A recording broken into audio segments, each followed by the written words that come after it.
और आपके साथ में किराएदार शोषण कर रहे हैं, तो किराएदारों को लात मार के भगाने में पीछे क्यों हट रहे हो?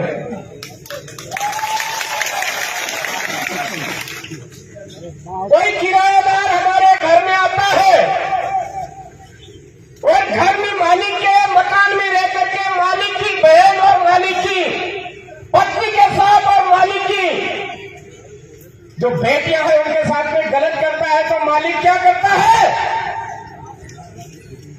थामड़े ठीकरे निकाल करके बाहर फेंक करके लात मार के भगाता है कि नहीं भगाता है? भगाता है नहीं भगाता? बोलिए। तो आपके इधर क्या हो रहा है अभी तक? न्याय ऐसे सफाई कर्मी से नहीं मिलेगा। कार्तिक भी के लिए न्याय मांगने के लिए 6 से 7 8 महीने हो गए, बाहर बैठे हैं, न्याय मिल रहा है क्या? नेवार भी हमारी बहन बेटियों के साथ गलत हुआ है, न्याय मिला क्या? कन्हैया भीड़ के साथ में घसीट करके मारा, न्याय मिला क्या? अरे प्रतापगढ़ के संतोष वीर को एक बीवी की लालच में मार दिया, न्याय मिला क्या? पूजा भीड़ को न्याय मिला क्या?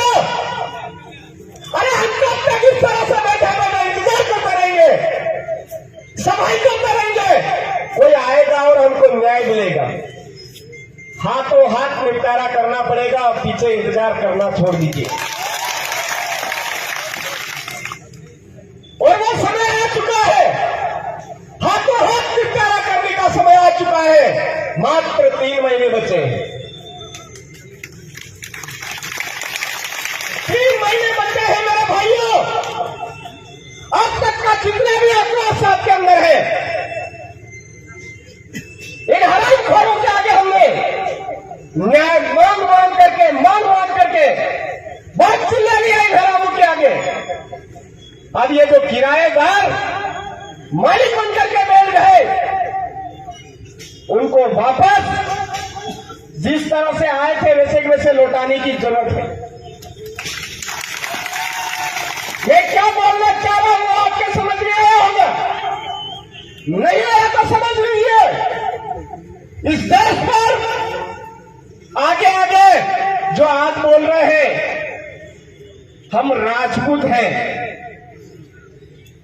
वो आगे आगे भागते हुए है, पीछे पीछे मुगल सेना लगी हुई थी, पीछे मुगल सेना लगी हुई थी। बचने की कंडीशन में नहीं दिखे तो उनकी बहन बेटियां भी उधर सौंप दी। आया समझ में?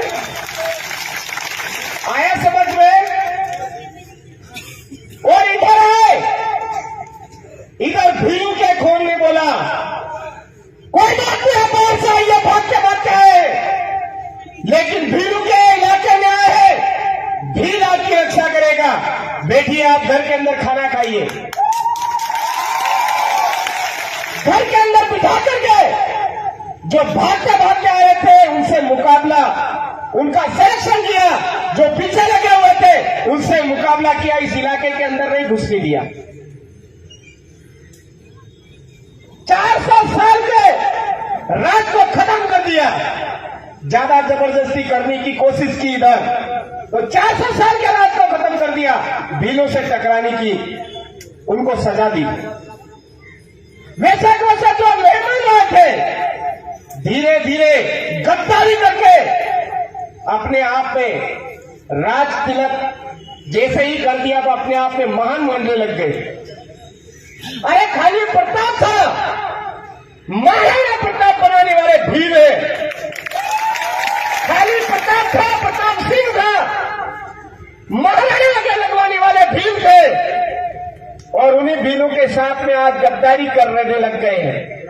अरे हम मुगलों को खदेड़ सकते हैं तो क्या जिसको हमने घर पर पनाह दी थी उनको नहीं खदेड़ सकते हैं क्या? उनको नहीं खदेड़ सकते हैं क्या? अरे उनको खदेड़ा भी, 35,000 आदिवासियों ने बलिदानी दी थी और यहां पर अधिकार दिया आदिवासियों की जमीन किसी गैर आदिवासी के नाम नहीं हो सकती है बिना कलेक्टर की पूर्व मंजूरी के। और कलेक्टर साहब जो मंजूरी देंगे वो बिना ग्राम सभा के नहीं देंगे। अरे इतना बड़ा पावर हमको दिया, आज वो ग्राम सभा का पावर हम लोग क्यों भूल गए? हमारे गांव की सीमाना के अंदर आने वाली हमारे बाप दादाओं की जमीन है, हमारे बाप दादाओं की न्याय व्यवस्था चलेगी, ये हम लोग क्यों भूल गए? ये किराए की जो न्याय व्यवस्था है, उस किराए की न्याय व्यवस्था पर भरोसा कैसे कर रहे हो? कैसे कर रहे हो? ये न्याय व्यवस्था न्याय नहीं देनी लग जाएगी तो हमारे पूर्वज पुरखों की न्याय व्यवस्था हमारे अपने हाथ में लेकर के न्याय करना चालू करना पड़ेगा या नहीं करना पड़ेगा? तो मेरे गोविंदा के भाइयों, पूरे उदयपुर संभाग के भाइयों, मध्य प्रदेश के भाइयों, गुजरात के भाइयों, महाराष्ट्र के भाइयों, ये भील प्रदेश की टेरिटरी में आने वाले ट्राइबल टाइगरों के इलाके के टाइगरों से भी कहना चाहूंगा कि 3 महीने बचे हैं, हमने अंग्रेजों के शासन व्यवस्था से भी मुकाबला करके उनको भी खदेड़ करके भगाया है। तो वर्तमान में हमारे इलाके के अंदर उन्हीं के द्वारा आज भी खेल खेला जा रहा है। कभी ईवीएम के मशीन के जरिए खेला जा रहा है, कभी दारू की बोतली के जरिए खेला जा रहा है, सफेद मुर्गे की मीट के जरिए खेला जा रहा है, साड़ी के जरिए खेला जा रहा है, मोबाइलों के जरिए खेला जा रहा है, अन्न फूड पैकेट उनके जरिए खेला जा रहा है। भाई भाइयों, अरे क्या हम इतने कमजोर हो गए कि उस मोबाइल की लालच में उनको हमारे सर पे बिठा रहे हैं? क्या हम इतने कमजोर हो गए कि अनाज का फूल को करके बदले हमारे सर पे बिठा रहे हैं? क्या हम इतने कमजोर हो गए पशु बाड़े की लालच में उनको अपने सर में बिठा रहे हैं? क्या हम इतने कमजोर हो गए कि एक पुलिया बनाने की लालच में, एक आरसीसी बनाने की लालच में उनको सर पे बिठा रहे हैं? इतने कमजोर हो गए क्या? अरे क्यों भाई, हमको मोबाइल की लालच कह करके हमको गुलाम बनाने की साजिश कर रहा है, उनको सुपड़ा साफ करने की जरूरत है या नहीं है मेरे भाइयों? जो अन्न फूड देकर के हमारे समुदाय को गुलाम बनाने की साजिश रच रहा है, उसके सुपड़े साफ करने की जरूरत है या नहीं है? जो हमारे समुदाय को और किसी माध्यम से ध्वंस करके गुलाम बनाने की साजिश रच रहा है, क्या उनके सुपड़े साफ करने की जरूरत है या नहीं है? अरे संभालो अपनी 2 लोकसभा न विधानसभा, सबसे ऊंची ग्राम सभा हमारे गांव में, हमारा राज। इस व्यवस्था को वापस संभालना पड़ेगा, अपने हाथ में लेना पड़ेगा मेरे भाई। आप तमाम सराहनों से एक ही बात कहना चाहता हूं मैं, जो अभी हमारी कार्की भाई, हमारा संतोष भील, हमारे कार्तिक भील, हमारे जितने भी वर्तमान में शहीद हुए जितने भी हैं, उन सभी के नाम पर जिस भी सरपंच ने लेटर लिख करके सरकार तक नहीं भेजा, उस घर परिवार में वार्ड पंच भी नहीं बनना चाहिए। ये बात हमको ठाननी पड़ेगी। जिन दिन मुख्यमंत्री ने हमारा इतना शोषण अत्याचार हुआ, उसके बावजूद एक भी लेटर लिख करके सरकार भी नहीं भेजा, उनके परिवार से कोई वार्ड पंच नहीं बने, ये जिम्मा हमको लेना पड़ेगा, संभालना पड़ेगा। जो हमारे प्रधान बने, जो हमारे एमएलए बने, इन सबके कहने पर कभी लेटर नहीं लिखा, उन लोगों को पूरी तरह से डिलीट मारना पड़ेगा, सुपड़ा साफ करना पड़ेगा। उनके परिवार से एक आदमी भी कभी वार्ड पंच नहीं बने, ये काम हमको करना पड़ेगा। तब जाकर के ये लोग ठिकाने आएंगे मेरे भाइयों, तब जाकर के ये गुलामी करना बंद करेंगे। वो एक कौन से संत मुनि महाराज जेल साहब मारे गए, तो उनके समर्थन में रामकोरों ने लेटर लिखे। क्या हमारे पूर्वज पुरखों की बदौलत जो हक अधिकार मिले उनके हक अधिकार की बदौलत प्रमाण पत्र लगा करके नेता बन रहे हैं। क्या उनका फर्ज नहीं बनता है कि हमारे समाज के नाम पर जो प्रमाण पत्र लगा है तो उस प्रमाण पत्र लगा करके जो पद हासिल किया है, पद हासिल करने के बाद एक लेटर पैड हासिल किया है, उस लेटर पैड पर इनका विरोध दर्ज नहीं करवाए। उनका फर्ज बनता है या नहीं बनता है? बनता है मेरे भाइयों। और हम उन लोगों को सबक नहीं सिखा रहे हैं, वही लोग हमारे यहाँ पर दलाली कर रहे हैं। तो दलाली को सूचना साफ करना पड़ेगा, ये नहीं करना पड़ेगा? करना पड़ेगा मेरे भाइयों।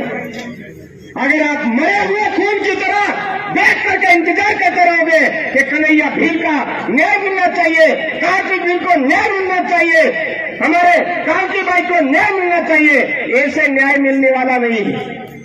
तो याद रखिए, इन 3 महीने बाद आपका भी वर्तमान में चुनाव आ रहा है सामने। मैं किसी भी ये अभी बोल रहे थे कि बात है, ये है, वो है, मैं ये नहीं बोलूंगा। मैं सीधा सच यही कहूंगा कि जो हमको ठगने की कोशिश कर रहे हैं उनको पूरी तरह से ठगना है इस बार। वो आपको लेटे टुकड़ा करके सोगन खिलाते तो लेटे उठा लेंगे, बोलना तेरे माँ बाप तेरे पूर्वज पुरखों का सच्चा नाच ऐसे करके लोटा भी उठा लेना। उठाना नहीं इस बार, शर्माना नहीं है। वन अधिकार अधिनियम के नाम पर हमको बेवकूफ बना रहे, कभी किसके नाम पे बेवकूफ बना रहे, कभी किसके नाम पे बेवकूफ बना रहे। अरे आराम करो, बात जगह के पास आदिवासी भील आदिवासी देश का मालिक है। मालिकों को तुम क्या पट्टा दोगे? मालिकों को तुम क्या अधिकार दोगे? तुम्हारा अंत निकट आ चुका है। अरे 200 साल के राज को हम साफ कर सकते हैं, 400 साल के राज को हम साफ कर सकते हैं, तो ये 77 साल के राज को साफ नहीं कर सकते क्या? अरे अब गोफर उठाने का टाइम हमारे लिए हमारे पूर्वज पुरखों ने नहीं छोड़ा, तीर धनुष उठाने का नहीं छोड़ा, वो हमारे लिए वोट का पावर दे करके गए। तो जितना भी गुस्सा है, जितना भी आज ये हमारे साथ अन्याय अत्याचार हो रहा है, शोषण हो रहा है, उसका अगर बदला लेना है तो आप राणा पूंजा भील की इस धरती से आप तमाम साथियों को सौगंध है कि इस बार ये न कमल न हाथ नजर नहीं आना चाहिए हमारे इलाके में। केवल भीलों का राज स्थापित करना है, भील राज कायम करना है, भील प्रदेश बनाना है। इसकी आशा और विश्वास के साथ में एक नारा दूंगा, उससे मुझे समझ में आ जाएगा कि आपको कितनी हमारी बात समझ में आ रही। जोहार का नारा है। बाकी साथियों को अभी भी डाउट है कि हम एक नहीं है। मैंने बोला था कि ये बात मेरे नारे से ही मुझे पता चल जाएगा किसको लग रहा है कि मैं देश का मालिक हूं। वास्तव में खदेड़ सकता हूं, वो नारे से पता चल जाएगा। जोहार का नारा है,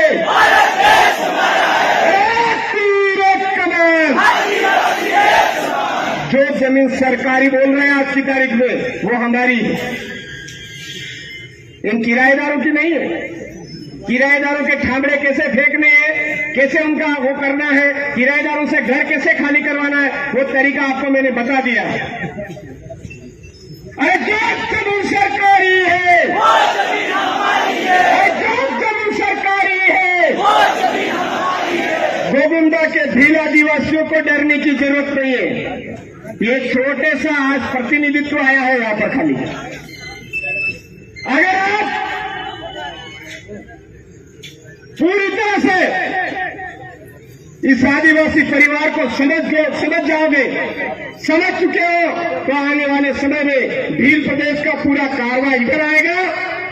और आपके इधर के अगर मान लो कोई किराएदार नालायक गंदा खून यहाँ पर पड़ा है, तो यहाँ के भील प्रदेश के जितने साथी हैं वो टॉयलेट करेंगे, उसी में साफ हो जाएंगे। बाकी ज्यादा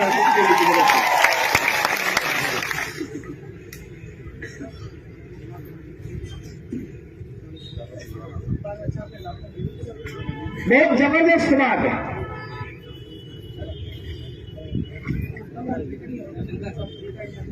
यहाँ पर घड़ियाली आंसू बहाने के लिए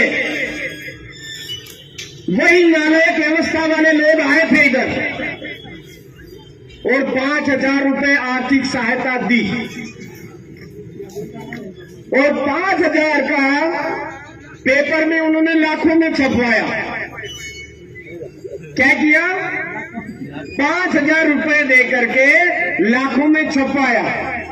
मेरा पहला मुकदमा हुआ था सालमगढ़ के अंदर, उसमें मेरी तरफ से ये बोला था, ये जो दादा कह रहे ऐसे ही वो भी हमारे बहन बेटी के साथ में उन्होंने बोला था कि बलात्कार हुआ तो कौन सी बड़ी बात है। राजा रजवाड़ों ने तो बहुत सारे बलात्कार किए हैं, आप 10 लाख में निपट दीजिए ऐसा। तो मैंने मंच के माध्यम से वहां पर बोला था 10 लाख मैं देता हूं, आपकी एकदम तैयारी और व्यवस्थित मुझे दीजिए, सरेआम मैं भी करना चाहता हूं।